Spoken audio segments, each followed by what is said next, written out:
This little jig helps to get the faceplate into the center portion where you want. So the rod that's in the middle, you push that into a little recess or something in the piece that you're trying to get centered, and then the rest of it was turned to be the thickness or the size of the faceplate threads. The base of the bowl has now been attached with the faceplate to the lathe, and what you're looking at right now will be the bottom of the bowl. All I'm doing is just flattening it, maybe even curve it up a little bit, and in the end what I'm going to make is a little recess for the chuck so that it can sit and be centered inside the center of the bowl. Remember, you're looking at the bottom. All I'm doing here is I happen to like to work with a 2 1/4 to 2 3/8 inch diameter recess so that the chuck will sit in.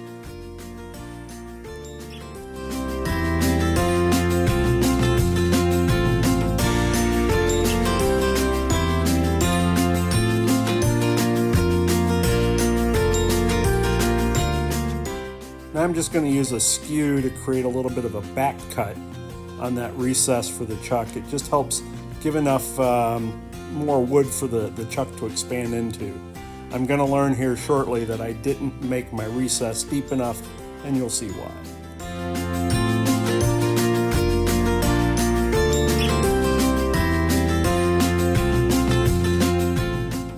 So now what you're looking at will be the bottom of the bowl on the inside, just tightening up the chuck, and then I'm going to go ahead and start flattening this out.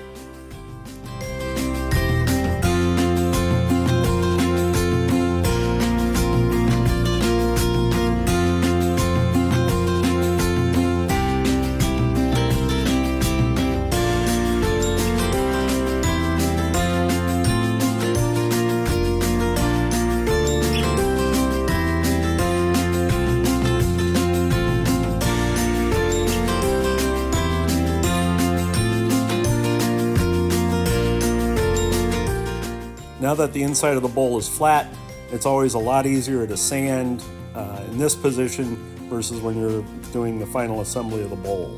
Just sand it to whatever grit you want. I happen to go up to 220, and that'll be just fine.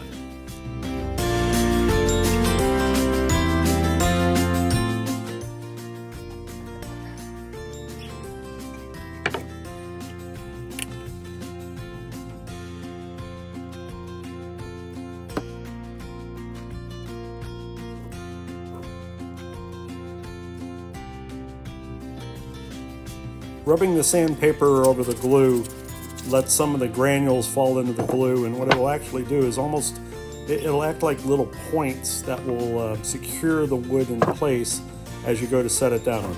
It really helps to prevent this from starting to slide around, especially if you put a weight on top.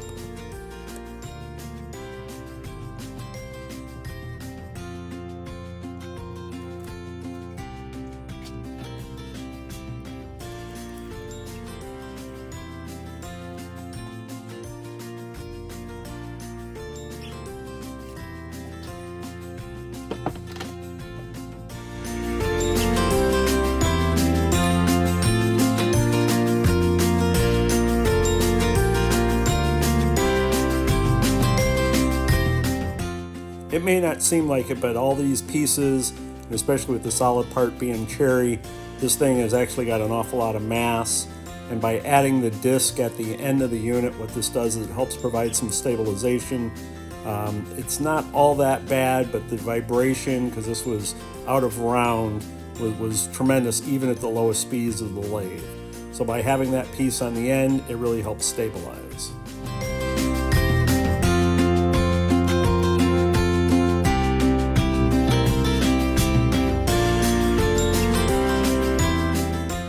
This was a time-lapse recording, and now you can see that it's mostly round, and now you're going to see why that recess was too short. Notice the slow motion. This is not a magic trick. See how it disappeared? Well, it broke. So now I had to deal with the bottom of that with the broken pieces. So I put some super glue underneath and I made the pieces flat again. Then I turned this supplemental piece so that it would have a tenon on it. Added lots of glue, and what this tenon will do is it creates a whole lot of surface area for that glue to stick to, and I'll just have to make the bottom of the bowl a little bit different than I had originally planned. Notice how the glue comes out the edge when you spin it. That's a good sign. So one of the reasons why turning that tenon was a good idea is that it's round, turned on the same lathe, so when you glue it in, it should be centered. And you can see how there's not a whole lot of wobble. I don't think I've ever been able to do it where it was perfect. So now it just meant rounding everything out again to make sure it'd be nice and even across the entire piece.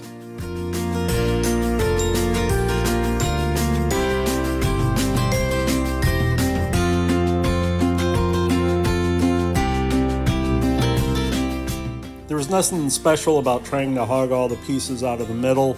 It just took a lot longer because, again, the pieces were very thick. I used 1-inch strips. It just meant having to do an awful lot of work. I did a time lapse on this, but this probably took at least an hour to an hour and a half. I know several times my head gets in the way, but this just gave you an idea that there were many times I needed to look directly inside the bowl.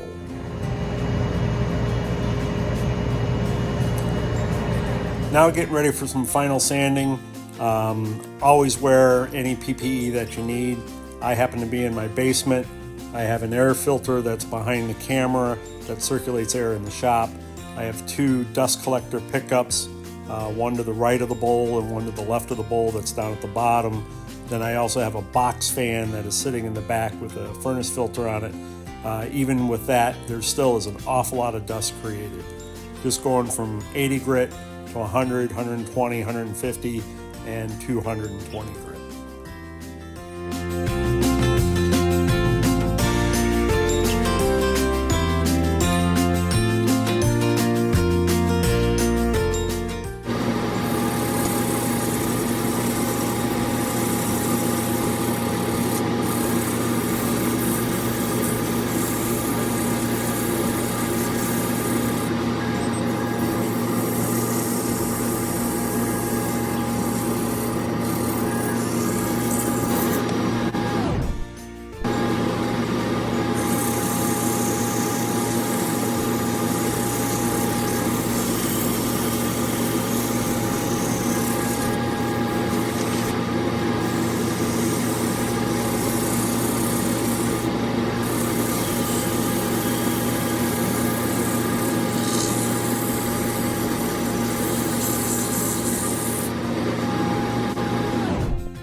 Now, putting the tenon on the bottom of the bowl to make up for the mistake, I needed to cut it off. I've really learned to like working with these oscillating, kind of cutters. It really makes a relatively small damage to the bottom of the bowl.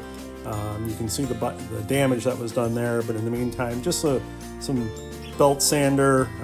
Took a little longer than normal because, again, the filler piece is made out of poplar, and then the bottom of the bowl being cherry. Those are 2 very hard woods.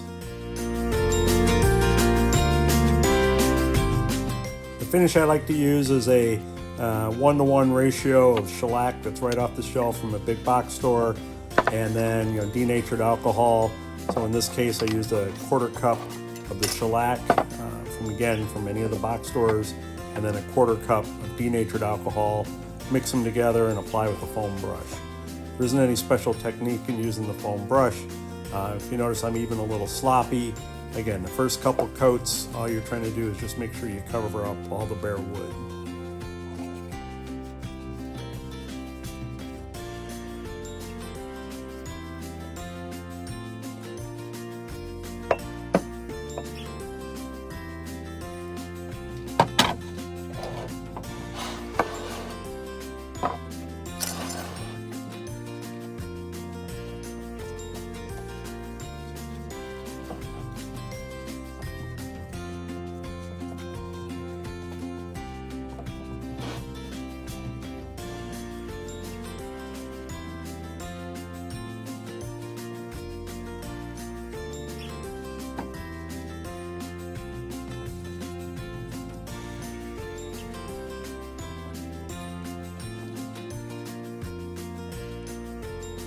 Once the coat is applied, all you got to do is take your foam brush, put it into a jar with a tight closing lid.